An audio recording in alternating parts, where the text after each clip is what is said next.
garyaqaan Mubaarak Cabdi Ismaaciil oo kamid ah garyaqaanada Soomaaliland oo maanta mar uu la hadlayay telefishinka caalamiga ah Som News TV ayaa ka hadlay kulan laba cisho u socday qaar kamid ah xildhibaanada golaha guurta Soomaaliland oo uu ka qayb galay taas oo kulankan loogu dhigay sidii golaha guurta Soomaaliland xeer loogu sameyn lahaa waxaanu garyaqaan Mubaarak Cabdi Ismaaciil ka dhiibtay fikirkiisa ku aadan kulankan labada cisho u socday xildhibaanada golaha guurta Soomaaliland wuxuu kulan laba cisho socday soo qaban qaabisay golaha guurtu soo qaban qaabiyay marka ujeedadiisuna waxay ahayd in laga tashado sidii loo sameyn lahaa xeer ban lagu soo doorto golaha guurtu ay ku yimaadaan marka arintaas laga tashanay labada cisho maanta ka qayb galno soo xidhmay sidoo ka warqabna marka Soomaaliland dastuurkeegu wuxuu saddex waaxood nidaamkeena dawladnimo ka kooban yahay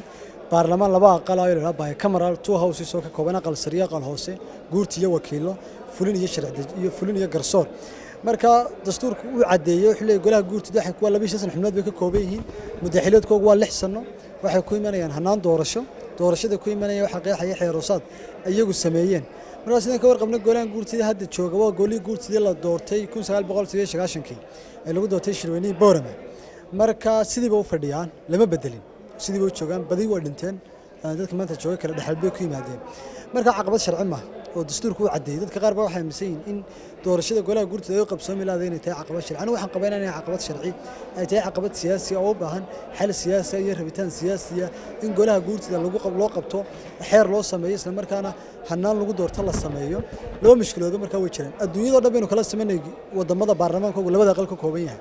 oo sanad baa la yiraahdaa dhinaca kale ama waa aqalka sare la yiraahdaa geesta kale garyaqaan Mubaarak ayaa ka hadlay shirweynihii heer qaran labada cisho u socday warbaahinta Soomaaliland taas oo soo qaban qaabisay wasaaradda warfinta dhaqanka iyo wacyigelinta jamhuuriyadda Soomaaliland sidoo kale waxa uu garyaqaan Mubaarak Cabdi Ismaaciil hoosta ka xariiqay miisaaniyadda lacagta ee lagu soo rogay warbaahinta madaxa bannaan taas oo muran badan ka dhashay waxay la tahay wax wacan yahay sababtoo ah saxaafadda Soomaaliland dhibaatooyin badan baa haysta tacadiyo badan baa loo geystaa dhaqaalalaan badan baa haysta tababaradii iyo capacity-ga ay u baahnaayeen dawladdu kuma garab istaagto walow mararka qaar kood la saaro culays si aan u gudan shaqooyinkooda ay ka mid tahay faafreeb lagu sameeyo ka mid tahay cashuuriyo cuslaynka soo baarlamaanku laalay lagu soo rogayo ay ka mid tahay xarigyada joogta iyo xayiraadda aqalada warbaahinta la saarayo ay ka mid tahay mushaar la'aanta ku shaqeeyaan shaqaalaha warbaahinta madaxa bannaan iyadoo dhibaatooyinkaas oo runtii jiraan waxaan aaminsanahay in shirka noocan oo kale inkastoo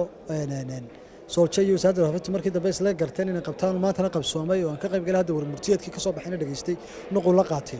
waxa muhiim ah u yahay shirkani si warbaahinta Soomaaliland loo dardargeliyo horumarkeedana looga wada shaqeeyo labada dhinac ay wax kala tabanaya xukuumadda iyo hay'adaha warbaahinta madax bannaan ee saxaafaddu hogaamiyana inta wada fadhiistaan iyagoo ay ka go'aan gaaraan dhibaatooyinka